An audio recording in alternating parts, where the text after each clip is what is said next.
जय जय गायत्री माता। श्रीमद् भागवत पुराण अष्टम स्कंद 18वां अध्याय। वामन भगवान का प्रकट होकर राजा बलि की यज्ञशाला में पधारना। श्री सुखदेव जी कहते हैं, परीक्षित, इस प्रकार जब ब्रह्मा जी ने भगवान की शक्ति और लीला की स्तुति की, तब जन्म मृत्यु रहित भगवान अदिति के सामने प्रकट हुए। भगवान के 4 भुजाएं थी, उनमें शंख, गदा, कमल और चक्र धारण किए हुए थे। कमल के समान कोमल और बड़े बड़े नेत्र थे। पीताम्बर शोभायमान हो रहा था। विशुद्ध श्याम वर्ण का शरीर था। मकराकृति कुंडलों की कांति से मुख कमल की शोभा और भी उल्लसित हो रही थी। वक्ष स्थल पर श्रीवत्स का चिन्ह, हाथों में कंगन और भुजाओं में बाजूबंद, सिर पर किरीट, कमर में करधनी की लड़ियां और चरणों में सुंदर नुपुर जगमगा रहे थे। भगवान गले में अपने स्वरूप भूत वनमाला धारण किए हुए थे, जिसके चारों ओर झुंड के झुंड भोरे गुंजार कर रहे थे। उनके कंठ में कौस्तुभ मणि सुशोभित थी। भगवान की अंग क्रांति में प्रजापति कश्यप जी के धर का अंधकार नष्ट हो गया। घर उस समय दिशाएं निर्मल हो गई। नदी और सरोवरों का जल स्वच्छ हो गया। प्रजा के हृदय में आनंद की बाढ़ आ गई। सब ऋतुएं एक साथ अपना अपना गुण प्रकट करने लगी। सब लोग, अंतरिक्ष, पृथ्वी, देवता, गोधिज और पर्वत, इन सब के हृदय में हर्ष का संचार हो गया। परीक्षित, जिस समय भगवान ने जन्म ग्रहण किया, उस समय चंद्रमा श्रवण नक्षत्र पर थे। भाद्रपद मास के शुक्ल पक्ष की श्रवण नक्षत्र वाली द्वादशी थी। अभिजीत मुहूर्त में भगवान का जन्म हुआ था। सभी नक्षत्र और तारे भगवान के जन्म को मंगलमय सूचित कर रहे थे। परीक्षित, जिस तिथि में भगवान का जन्म हुआ था, उसे विजय द्वादशी कहते हैं। जन्म के समय सूर्य आकाश के मध्य भाग में स्थित थे। भगवान के अवतार के समय शंख, ढोल, मृदंग, डफ और नगाड़े आदि बाजे बजने लगे। इन तरह तरह के बाजों और तुरहियों की तुमुल ध्वनि होने लगी। अप्सराएं प्रसन्न होकर नाचने गाने लगी। श्रेष्ठ गंधर्व गाने लगे। मुनि देवता, मनु, पितृ और अग्नि स्तुति करने लगे। सिद्ध, विद्याधर, किम पुरुष, किन्नर, चारण, यक्ष, राक्षस, पक्षी, मुख्य नागगण और देवता के अनुचर नाचने गाने तथा भूरी भूरी प्रशंसा करने लगे। तथा उन लोगों ने अदिति के आश्रम को पुष्पों की वर्षा से ढक दिया। जब अदिति ने अपने गर्भ से प्रकट हुए परम पुरुष परमात्मा को देखा, तो वह अत्यंत आश्चर्यचकित और परम आनंदित हो गई। प्रजापति कश्यप जी भी भगवान को अपनी योग माया से शरीर धारण किए हुए देख विस्मित हो गए और कहने लगे,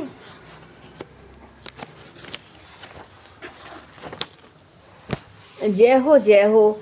परीक्षित, भगवान स्वयं अव्यक्त एवं चित्त स्वरूप हैं। उन्होंने जो परम कांति में आभूषण एवं आयुधों से युक्त यह शरीर ग्रहण किया, उसी शरीर से कश्यप और अदिति के मुख्य वामन ब्रह्मचारी का रूप धारण कर लिया। ठीक वैसे ही जैसे नट अपना वेश बदल ले, क्यों न हो, भगवान की लीला तो अद्भुत ही है। भगवान को अपने वामन ब्रह्मचारी के रूप में देखकर महर्षियों को बड़ा आनंद हुआ। उन लोगों ने कश्यप प्रजापति को आगे करके उनके जात कर्म आदि का संस्कार करवाए। जब उनका उपनयन संस्कार होने लगा, तब गायत्री के अधिष्ठाता देवता स्वयं सविता ने उन्हें गायत्री का उपदेश दिया। देवगुरु बृहस्पति जी ने यज्ञोपवीत और कश्यप ने मेखला दी। पृथ्वी ने कृष्ण मरक्काचरम, वन के स्वामी चंद्रमा ने दंड, माता अदिति ने कोपिन और कटी वस्त्र एवं आकाश के अभिमानी देवता ने वामन वेशधारी भगवान को छत्र दिया। परीक्षित, अविनाशी प्रभु को ब्रह्मा जी ने कमंडल, सप्तऋषियों ने कुश और सरस्वती ने रुद्राक्ष की माला समर्पित की। इस रीति से जब वामन भगवान का उपनयन संस्कार हुआ, तब यक्षराज कुबेर ने उनको भिक्षा का पात्र और सती शिरोमणि जगजननी स्वयं भगवती उमा ने भिक्षा दी। इस प्रकार जब सब लोगों ने वटु वेशधारी भगवान का सम्मान किया, तब वे ब्रह्म ऋषियों से भरी हुई सभा में अपने ब्रह्म तेज के कारण अत्यंत शोभायमान हुए। इसके बाद भगवान ने स्थापित और प्रज्वलित अग्नि का कुशों से परिसमूहन और परिस्तरण करके पूजा की और समाधि से हवन किया। परीक्षित, उसी समय भगवान ने सुना कि सब प्रकार की सामग्रियों से संपन्न यशस्वी बलि भृगुवंशी ब्राह्मणों के आदेशानुसार बहुत से अश्वमेघ यज्ञ कर रहे हैं। तब उन्होंने वहां के लिए यात्रा की। भगवान समस्त शक्तियों से युक्त हैं। उनकी चलने के लिए उनके भार से पृथ्वी पग पग पर झुकने लगी। नर्मदा नदी के उत्तर तट पर मृग कच्छ नाम का एक बड़ा सुंदर स्थान है। वहाँ बलि के भृगुवंशी ऋत्विज श्रेष्ठ यज्ञ का अनुष्ठान करा रहे थे।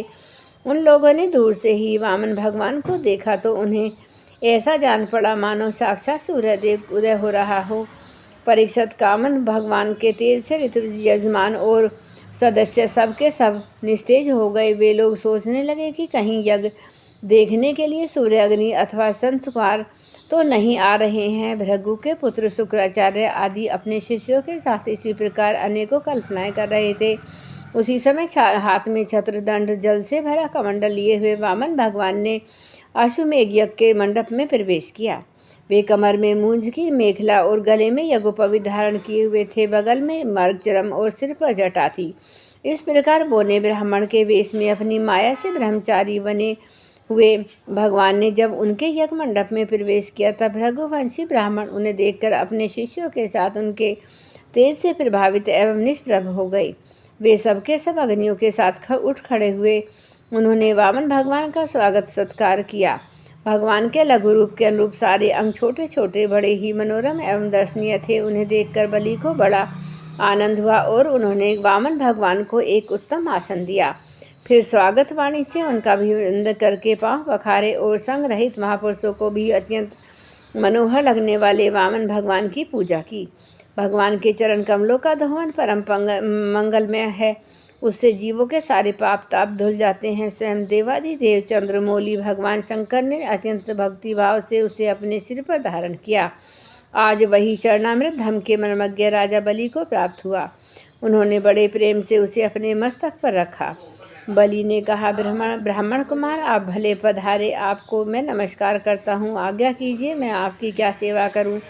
आर्य, ऐसा जान पड़ता है कि बड़े बड़े ब्रह्म ऋषियों की तपस्या ही स्वयं मूर्तिमान होकर मेरे सामने आई है। आज आप मेरे घर पधारे हैं, इससे मेरे पितृ तृप्त हो गए। आज मेरा वंश पवित्र हो गया। आज मेरा यह यज्ञ सफल हो गया। ब्राह्मण कुमार, आपके पांव पखारने से मेरे सारे पाप धुल गए और विधि पूर्वक यज्ञ करने से, अग्नि में आहुति डालने से जो फल मिलता है वह अनायास ही मिल गया। आपके इन नन्हे नन्हे चरणों और दोहन से पृथ्वी पवित्र हो गई। ब्राह्मण कुमार, ऐसा जान पड़ता है कि आप कुछ चाहते हैं। परम पूज्य ब्रह्मचारी जी, आप जो चाहते हैं, गाय, सोना, सामग्रियों से सुसज्जित घर, पवित्र अन्न, पीने की वस्तु, विवाह के लिए ब्राह्मण की कन्या, संपत्तियों से भरे हुए गांव, घोड़े, हाथी, रथ, वह सब आप मुझसे मांग लीजिए। अवश्य ही वह सब मुझसे मांग लीजिए। जय गुरुदेव, जय गायत्री।